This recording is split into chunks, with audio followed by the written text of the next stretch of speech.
ఒకసారి చూస్తే సిద్ధమని ఊరూరులో కట్అవుట్లు పెట్టాడు, 1000 కోట్లు ఖర్చు పెట్టాడు. రాయలసీమకి ద్రోహం చేసే పరిస్థితికి వచ్చాడు. రాయలసీమ ద్రోహి ఎవరు? ఎవరు? రాయలసీమకు మేలు చేసిన పార్టీ ఏ పార్టీ? ఏ పార్టీ? మేలు చేయబోయే పార్టీ ఏ పార్టీ? అందుకే తమ్ముళ్ళు ఈరోజు ఒక్క విషయం చెప్తున్నా మీ అందరికీ.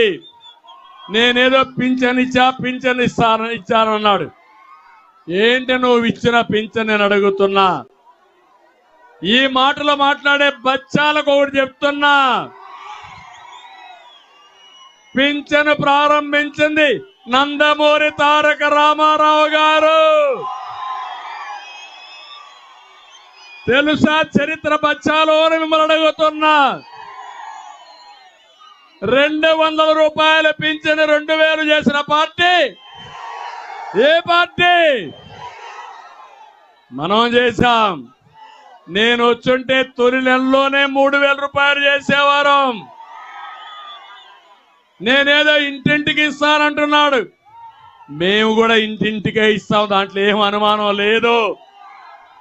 నువ్వు చేసిన పని ఈరోజు మీరు ఒక్కసారి ఆలోచిస్తే పింఛన్లన్నీ కూడా సరిగా కూడా ఇవ్వకుండా, ఇక్కడ పనులు లేకుండా హైదరాబాద్కో బెంగళూరుకో కూలి పరిగిపోతే పింఛన్ కట్ చేస్తున్నాడు.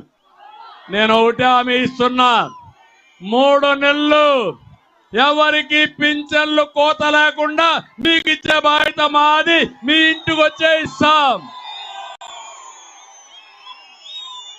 ఇంకో పక్క ఎలాంటి ఆంక్షలు ఉండవు, ఎలాంటి ఇబ్బందులు ఉండవు. రేపు పింఛను కూడా సక్రమంగా ఇచ్చే బాధ్యత మాదని చెప్పి నేను మీకు తెలియజేస్తున్నా. తమిళు వాలంటీర్లు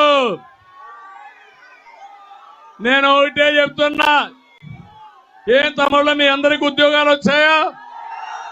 జాబ్ క్యాలెండర్ వచ్చిందా? మెగా డిఎస్ఏ వచ్చిందా? ఏ తమ్ముడికైనా ఉద్యోగం వచ్చిందా? వచ్చిందయ్యా, వచ్చింది. ఎక్కడ? మటన్ కొట్లో ఉద్యోగం, ఫిష్ మార్కెట్ లో ఉద్యోగం, మద్యం షాప్ లో ఉద్యోగం. నేను ఇచ్చింది ఐటీ ఉద్యోగాలు. ఈయనిచ్చింది మాట్లాడితే వాలంటరీ ఉద్యోగం అంటే ఎంత? వాలంటరీ ఉద్యోగానికి 5000 అవునా కాదా? నేను నిరుద్యోగులందరికీ నిరుద్యోగ భృతి 3000 రూపాయలు ఇస్తారు నెలకు. మీ అందరికీ ట్రైనింగ్ కూడా ఇప్పిస్తాం. అంతేకాదు మళ్ళీ సంవత్సరానికి 4 లక్షల చొప్పున